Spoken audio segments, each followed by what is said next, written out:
영일만항의 인입철도가 2018년 하반기에 개통될 예정이어서 항만 활성화의 기폭제가 될 것으로 기대됩니다. 한국도로공사가 상주 영덕고속도로 영덕요금소에 해맞이 관광객이 몰릴 것에 대비해 교통소통 특별대책을 추진합니다.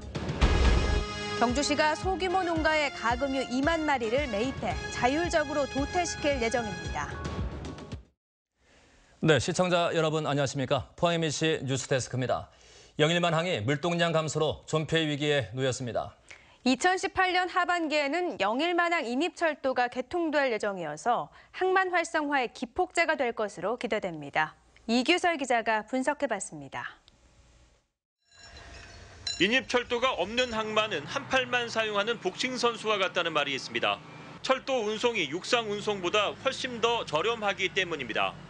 도로 운송무비보다 약 10분의 1이 그 철도가 나섭니다. 가격이 흔합니다. 그것이 인입철도가 될 때만이 항만이 정상적으로 운영되는 거고. 영일만항은 2009년 개항 이후에 물동량이 없어 줄곧 어려움을 겪었지만 인입철도가 생기면 이야기가 달라집니다. 2020년 동해중부선 전 구간이 개통되면 영일만항은 강원도와 경북 내륙 수출 화물 유치에 유리한 고지를 점령하게 됩니다. 강릉에서 영일만항까지 철도 물류비는 부산항의 절반에 불과하고 경북 내륙에서 오는 물류비도 부산보다 훨씬 저렴합니다. 봉화 영풍 석포제련소, 강릉 롯데소주, 동해 동부메탈, 영주 노벨리스크 코리아 등이 이 노선에 있는 대형 화주인데 이들 기업의 수출 물량만 연간 컨테이너 3만 대 분량입니다. 강릉과 동해 삼척 등 강원도 지역 화력발전소에서 사용하는 우드펠릿도 영일만항을 통해 철도로 실어 나르면 부산항보다 물류비가 절반 이상 절약됩니다. 우드펠릿 수입 물량은 2018년 컨테이너 3만 대, 2021년에는 컨테이너 10만 대 분량까지 증가할 것으로 예상됩니다. 2015년도에 영일만항 전체 물동량이 9만 TU인 점을 감안하면 철도 개설로 늘어날 수 있는 물동량이 얼마나 많은지 짐작할 수 있습니다. 인입철도가 완공되면은 저희들은 경북 내륙권 대량 화물과 강원도 동해안 지역의 발전소 화물이 상당히 많이 유치될 것으로 기대하고 있습니다. 인입철도가 생기고 고정 물동량이 늘면 자연스럽게 중국이나 러시아로 가는 항로와 화물선 운항 횟수도 늘어 영일만항 활성화에 기폭제가 될 수 있다는 분석입니다. MBC 뉴스 이규설입니다. 한국도로공사는 상주 영덕 고속도로 종점에 해맞이 관광객이 몰릴 것에 대비해 교통소통 특별대책을 추진합니다. 도로공사는 요금소가 부족하다는 지적에 따라 하이패스와 현금 정산소 2곳 이외에 화단을 없애고 예비 차로를 만들어 간이 요금소를 설치해 운영하고 있습니다. 또 이번 주말과 휴일 동안 공사 직원과 영업소 외주 직원 등 34명을 추가로 투입해 수작업으로 요금 정산에 나서고 임시 화장실도 설치할 계획입니다. 영덕군도 고속도로로 빠져나온 해돋이 관광객들이 강구항으로 몰릴 경우에 대비해 강구항 매립주와 축구장, 오포 택지 등에 2,000대를 수용할 수 있는 임시 주차장을 확보하고 공무원 등 210명을 배치해 교통분산에 나섭니다. 경주시는 고병원성 AI 예방을 위해 방역시설이 취약한 100마리 미만 소규모 가금류 생농가를 대상으로 자율적인 가금류 도태를 실시합니다. 이에 따라 경주시는 예비비 6억 원을 들여 2만 마리의 가금류를 매입해 이달 말까지 자율적으로 도태시킬 예정이며 경로당이나 복지시설에 무료로 제공할 예정입니다.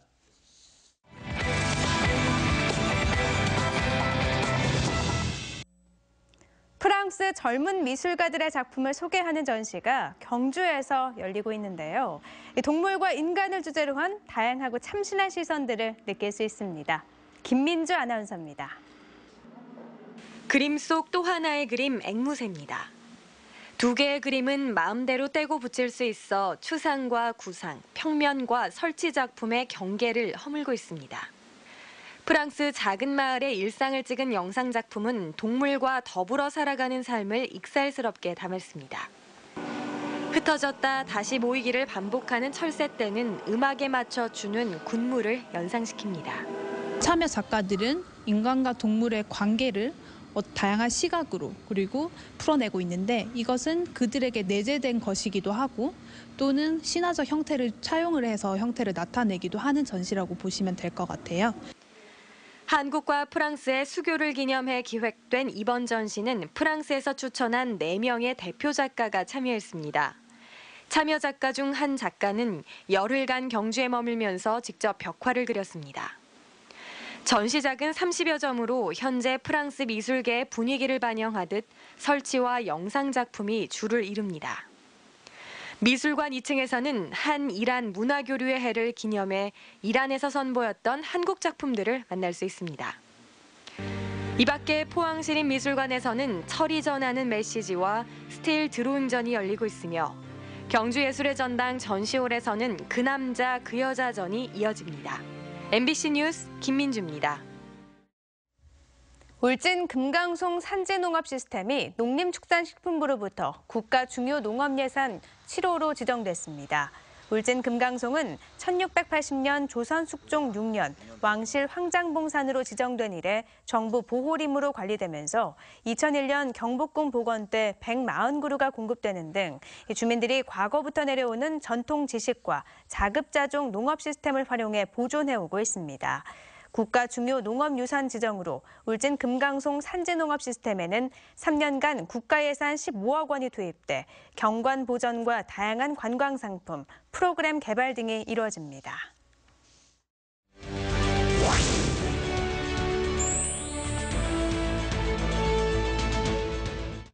(2016년이) 이제 내일 하루 남았는데요. 포항문화방송이 마련한 송년기획 마지막 순서로 올 한 해를 들썩이게 한 사건, 사고를 짚어보겠습니다. 유난히 끔찍한 강력 범죄가 많았고 사고 현장의 안전 불감증은 여전했습니다. 박상환 기자가 보도합니다.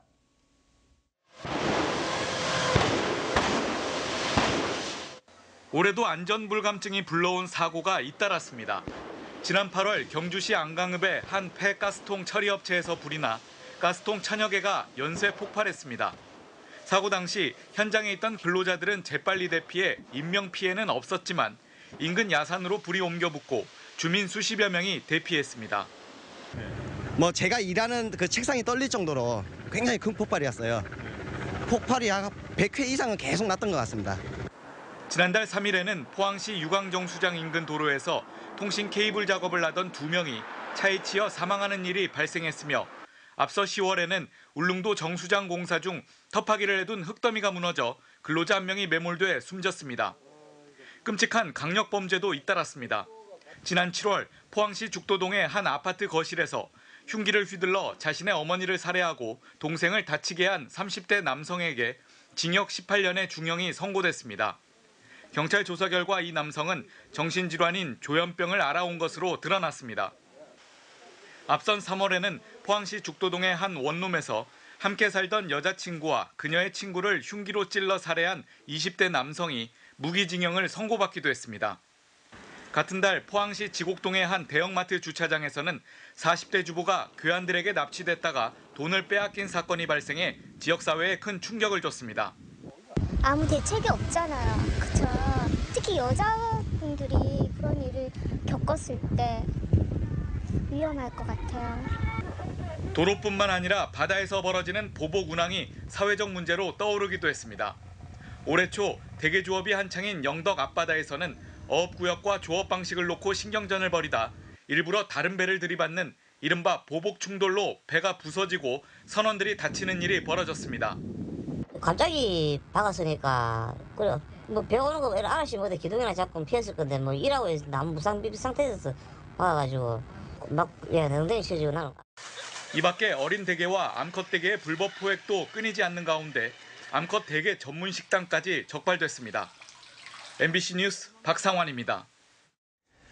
올 들어 10월까지 경북 지역을 찾은 중화권 관광객이 27만 5천여 명으로 지난해 같은 기간 18만 6천여 명보다 48%나 증가한 것으로 나타났습니다.